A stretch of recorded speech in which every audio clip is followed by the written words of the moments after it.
Chegamos agora ao momento de juntos podermos estudar a Bíblia aqui no programa Encontro com a Vida.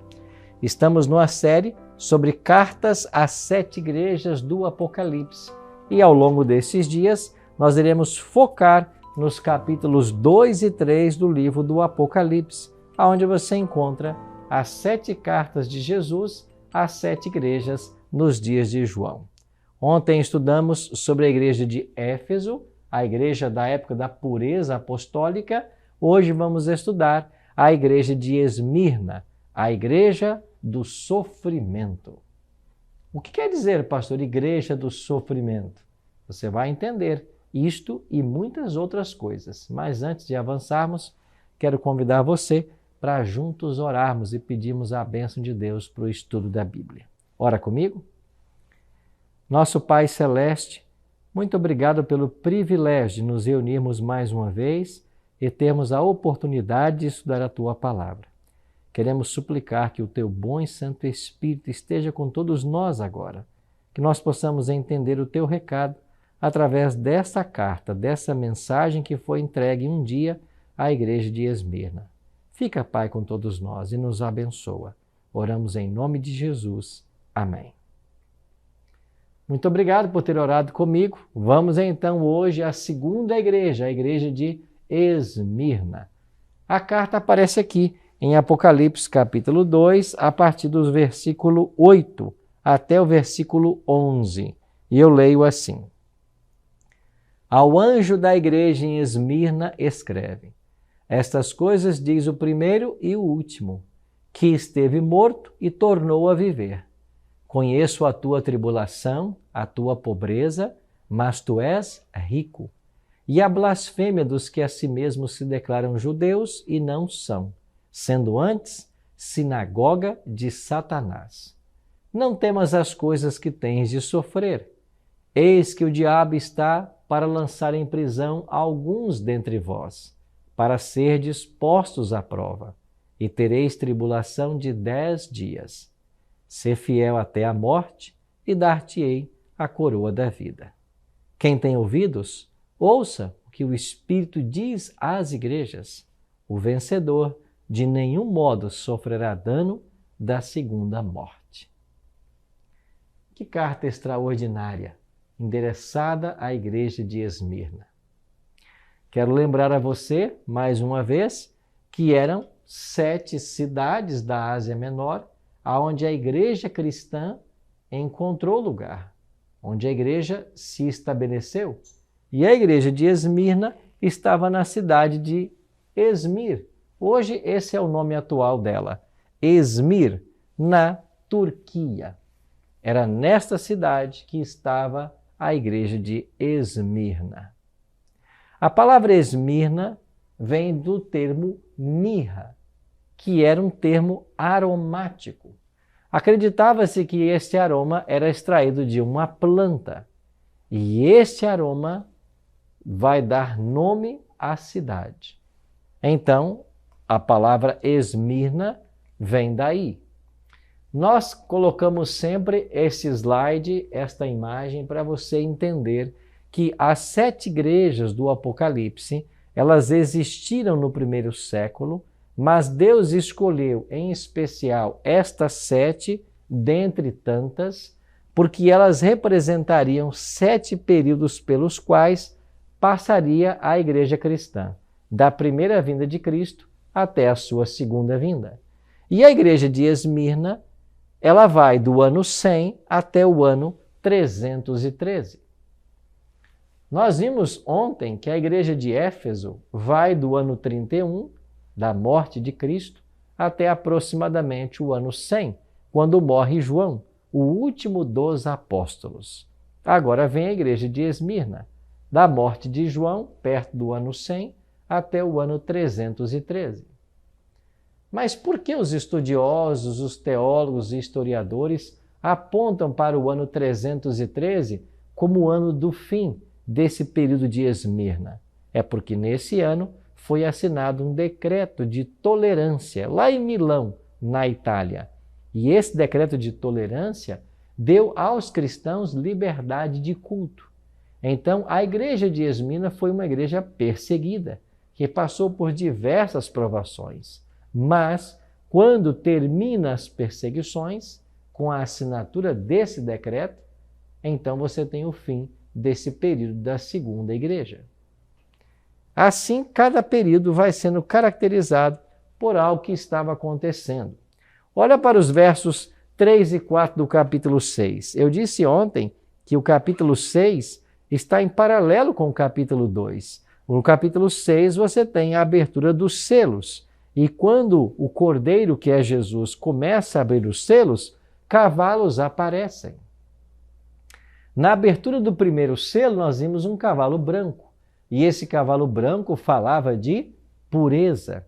A igreja de Éfeso era uma igreja pura, porque ela vivenciou a doutrina apostólica. Pedro, Paulo, Apolo, Áquila e Priscila, João, estes eram os líderes da igreja de Éfeso. Por isso ela preservou a doutrina apostólica. Mas quando chegamos na segunda igreja, Esmirna, agora começa um período de grandes perseguições. É por isso que aparece um outro cavalo. Que cavalo? Olha para Apocalipse capítulo 6, versos 3 e 4. A carta à igreja de Esmirna está em paralelo com a abertura do segundo selo, e o texto diz assim: quando abriu o segundo selo, ouvi o segundo ser vivente dizendo: vem! E saiu outro cavalo, vermelho, e ao seu cavaleiro foi-lhe dado tirar a paz da terra, para que os homens se matassem uns aos outros. Também lhe foi dada uma grande espada. Se o cavalo branco do primeiro selo fala da pureza da igreja de Éfeso, o cavalo vermelho do segundo selo fala de sangue, de guerras, de espadas, de mortes. Isso quer dizer que a igreja de Esmirna seria uma igreja severamente perseguida. Então, do ano 100 ao ano 313, o cavalo vermelho introduz a matança na igreja. E este período da igreja de Esmirna foi marcada por grandes perseguições. Um exemplo dessas grandes perseguições é que no Apocalipse a mulher simboliza a igreja e ela sofre uma intensa perseguição, começada no cavalo branco, quando nós vimos ontem sobre a morte de Pedro, Paulo e outros, mas ela avança até o quarto século com a morte de milhares de cristãos. Assim, o vermelho desse segundo cavalo fala de sangue, e a espada que foi dada a este cavaleiro fala de derramamento de sangue. É verdade que a perseguição já havia começado no primeiro século, especialmente com Nero, aquele louco imperador romano que colocou fogo em Roma e acusou os cristãos de terem incendiado. Ele levou à morte muitos cristãos, mas a perseguição se intensificou a partir do segundo século, quando entramos na igreja de Esmirna. Ao olharmos então para a história, nós entendemos o que estava acontecendo. Roma estava preocupada com a expansão do cristianismo, que não tinha alcançado apenas os limites do império, mas conquistado o leste da Síria e também a Mesopotâmia. Lembra, na época de Pedro, Paulo, o evangelho alcançou todos os 4 cantos da terra. E o Império Romano preocupou-se com isso. Por quê? Porque o cristianismo, aos poucos, era introduzido em todas as classes sociais. Não apenas as pessoas simples do povo estavam aceitando a verdade do evangelho, mas o evangelho começou a alcançar pessoas de posição. E essas conversões dessas pessoas da sociedade de alta posição, essas pessoas que eram letradas, eles começaram agora a defender os valores do cristianismo. E o que aconteceu? No segundo século, muitos cristãos que pertenciam ao exército começaram a abandonar as fileiras, abandonaram as armas. Para eles era incompatível matar pessoas. Assim, Roma percebeu um severo golpe que o cristianismo estava oferecendo. E então Roma reagiu. Reagiu como? trazendo perseguições. Nesse tempo vai surgir também os apologistas. Quem são os apologistas? São os defensores intelectuais do cristianismo. Entre eles estava Justino o Mártir. Ele era um grego natural da Palestina e havia percorrido várias escolas filosóficas à procura da verdade. E ele vai encontrar no cristianismo uma resposta plausível para os seus anseios. Então, os apologistas eram pessoas que se especializaram no conhecimento da doutrina bíblica apostólica para fazer frente aos desafios que o mundo romano oferecia. A cultura de Roma era uma cultura sincretista e eles trouxeram dos medo-persas e dos gregos valores, e esses valores falavam de preceitos e princípios que eram contra os princípios pregados pelo cristianismo. Falavam dos princípios da idolatria, da adoração ao sol, dos seus deuses, da promiscuidade sexual, do uso de bebidas, nenhum limite com relação à alimentação. E o cristianismo não, apresentou outros valores inversos a essa cultura. Então houve um choque cultural entre a pregação cristã e aquilo que o império estava vivendo. Esses embates começaram a trazer então perseguições para dentro da igreja. Tertuliano, um dos historiadores que viveu no segundo século, chegou a declarar: o sangue dos mártires é semente. Com isso, ele estava querendo enfatizar que quanto mais perseguições os cristãos sofriam, mais o número aumentava. Cada cristão que era morto, o seu testemunho servia para a conversão de outras pessoas. Assim, percebeu-se que quanto mais perseguições, mais o cristianismo avançava. Então, o diabo, é claro, liderando esta perseguição contra a igreja, representado no Apocalipse pelo dragão, ele então muda de estratégia. Essa mudança de estratégia tem a ver com um aparente fim das perseguições, o que vai acontecer no ano 313 com a assinatura do Decreto de Tolerância de Milão. Esse decreto dava aos cristãos liberdade de culto e Constantino, que era o imperador romano na ocasião, buscou então unir igreja e Estado.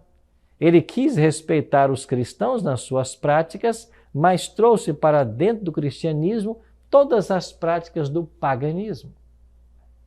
Ao invés dos cristãos evangelizarem o mundo romano, então os pagãos estavam agora paganizando o cristianismo.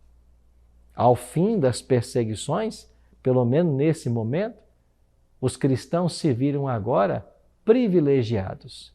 Mas esses privilégios aparentemente afastaram os cristãos da sua fé inicial. Alguém até escreveu assim: enquanto os cristãos foram perseguidos e mortos, a fé avançou. Mas quando o cristianismo trocou lugar das arenas, dos calabouços, por um lugar junto ao trono que governava o mundo, a sua fé arrefeceu. Em outras palavras, agora o cristianismo permitido começou a tentar paganizar, ou melhor, o paganismo tentou colocar dentro do cristianismo elementos que não faziam parte das verdades bíblicas. Foi dado direito de adoração, de liberdade de culto, mas ofereceu-se elementos para dentro da igreja cristã vindos do paganismo. Esse sincretismo religioso de fato afetou a fé. Enquanto haviam mártires, como por exemplo Policarpo, que foi bispo aí da igreja de Esmirna, martirizado em 168 depois de Cristo, a fé estava avançando. Mesmo diante de grandes perseguições, a igreja continuou a avançar. Assim, os cristãos eram chamados de anarquistas, sacrílegos, ateus e traidores. O governo hostilizava o cristianismo porque o considerava uma ameaça ao Estado Supremo. E é interessante perceber que esta mesma ofensiva será vivenciada nos dias finais da história. Se prepare, porque isso vai acontecer novamente. Quais as lições espirituais que podemos extrair desse conteúdo, desta carta à igreja de Esmirna? A primeira delas é que Jesus nos assegura a vitória mesmo sobre a morte. A carta diz, essas coisas diz o primeiro e o último, o que esteve morto e tornou a viver. Jesus se apresenta como aquele que pode dar vida, mesmo para os mártires. Assim, diante do sofrimento e a possibilidade da perda da própria vida, os cristãos não deveriam esmorecer, pois o Senhor deles não fracassou diante da morte. Ele a venceu. E eles, sendo fiéis, poderiam ter a mesma esperança. Cristo se apresenta para essa igreja como aquele que esteve morto e tornou a viver. Essas palavras não fazem bem para os cristãos de uma época vivendo grande perseguição? Essas palavras eram confortadoras, especialmente para as igrejas que haviam perdido seus membros nas perseguições, para as famílias que haviam perdido seus entes queridos, mortos pelas perseguições do império. Então, o fato de Cristo se apresentar como aquele que morreu, mas tornou a viver, trouxe esperança para esses corações. Ou seja, a ressurreição era uma realidade, porque a partir da ressurreição de Cristo, aqueles que morressem crendo nele também seriam ressuscitados um dia. Foi assim que a carta animou esta igreja de Esmirna.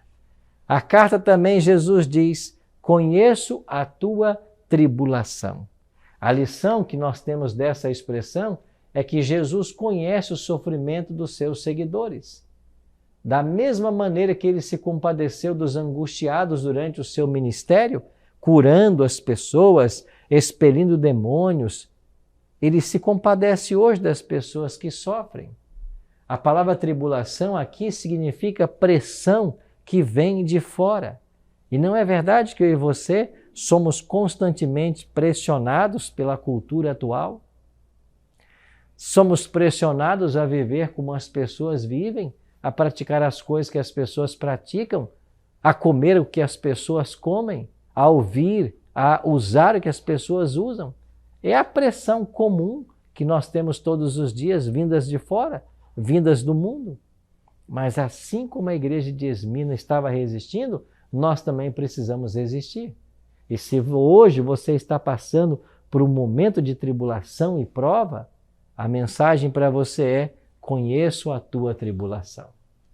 Jesus também reconhece o nosso verdadeiro valor. Esta é uma outra lição que a carta nos ensina. A carta diz: conheço a tua pobreza, mas tu és rico. O que significam essas palavras? Quando Jesus diz para a igreja de Esmirna, conheço a tua pobreza, ele estava falando da realidade de uma igreja perseguida, que teve seus bens tomados, que teve suas famílias separadas.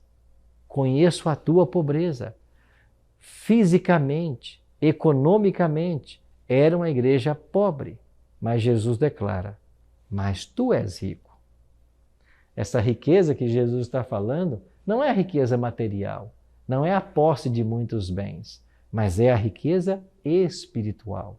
São os valores que essas pessoas mantinham, mesmo diante da perseguição. Por isso eram ricos espirituais. Hoje parece que nós vivemos o contrário. Você encontra muitos cristãos com grandes condições ou boas condições financeiras, mas pobres espirituais. E não é essa uma verdade ensinada pelo próprio Cristo, quando ele declarou que dificilmente um rico entrará no reino dos céus? É porque as riquezas, elas exercem um fascínio tremendo sobre o seu possuidor. E muitas pessoas acabam amando o presente século, a riqueza e os prazeres que o mundo pode oferecer, em detrimento de sua fé, da sua fidelidade ao Senhor. Mas há aqui uma quarta lição que a carta nos ensina. Jesus lança fora o nosso medo. Na carta está escrito: não temas as coisas que tens de sofrer. Ou seja, o conforto oferecido por Jesus nos livra do sofrimento. Ele anima os discípulos de Esmirna a não desistirem diante das tribulações que viriam logo. Covardes não têm esperança em Cristo, mas os corajosos sim. Então, não temas a tribulação que você tem de sofrer. Jesus está animando aqui aos membros da igreja de Esmirna.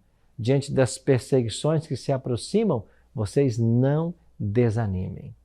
Na carta, inclusive, é dito: eis que tem de sofrer perseguição de 10 dias. Esses 10 dias da carta, nós podemos situá-los na história dos anos 303 a 313, porque foi um tempo de grandes perseguições movidas por Diocleciano e Galério. Mas essas perseguições tiveram fim no ano 313, exatamente quando é assinado o Edito de Tolerância de Milão. Então Cristo se apresenta como aquele que pode confortar e trazer esperança. E a última lição que nós podemos extrair é que Jesus promete para nós uma coroa. A carta diz: dar-te-ei a coroa da vida.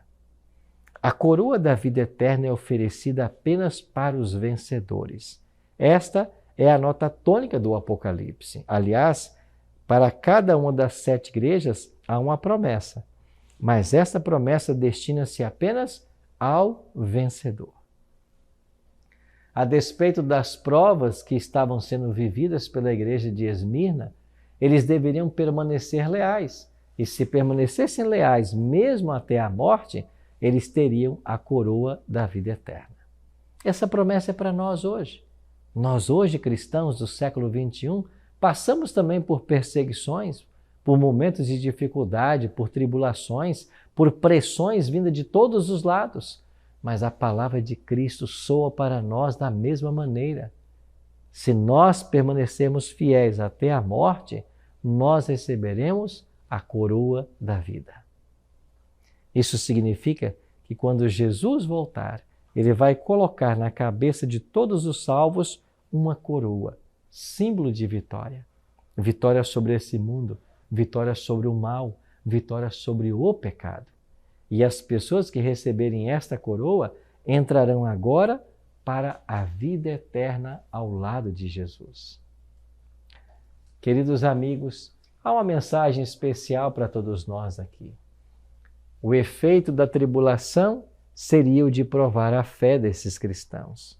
A sua lealdade a Cristo seria testada sob ameaças de morte, mas a perseguição não continuaria para sempre. 10 dias, como eu mencionei para vocês, sugere um tempo curto, mas completo. Seria uma aprovação completa, mas essa aprovação teria fim. E exatamente isso que aconteceu com essa igreja de Esmirna. A aprovação veio, se intensificou nesses 10 dias, que vai do ano 303 a 313, uma vez que em profecia cada dia representa um ano, mas Deus esteve com eles em todos os momentos. E todos os mártires, todos os fiéis filhos e filhas de Deus que perderam suas vidas ao longo desse período de Esmirna, eles descansaram na certeza de que um dia Jesus dará para eles a coroa de vida eterna. Ao concluir o nosso programa de hoje, eu queria refletir com você. A igreja de Esmirna foi uma igreja fortemente perseguida, mas foi uma igreja valorosa, que entendeu a recompensa final que aguardava. Você percebe que quando nós estamos passando por momentos difíceis, turbulentos e perseguições, são os momentos que nós mais nos aproximamos de Deus? E quando parece que tudo está bem na vida cristã, a nossa tendência é baixar a guarda, é relaxar. Às vezes, Deus usa as provações como obreiras.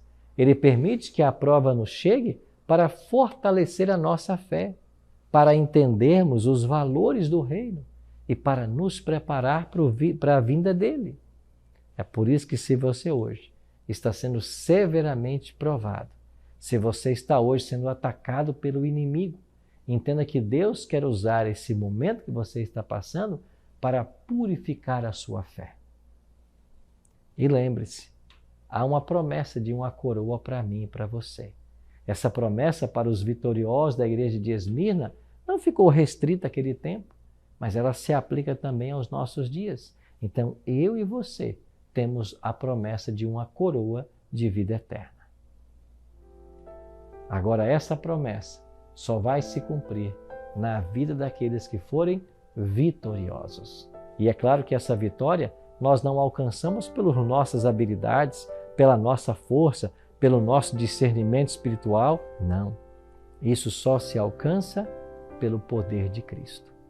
Então, hoje, o que nós precisamos fazer é aprender com os cristãos de Esmirna, é confiar naquele que um dia esteve morto, mas tornou a viver. É porque dele vem todo o poder, toda a força e a vitória.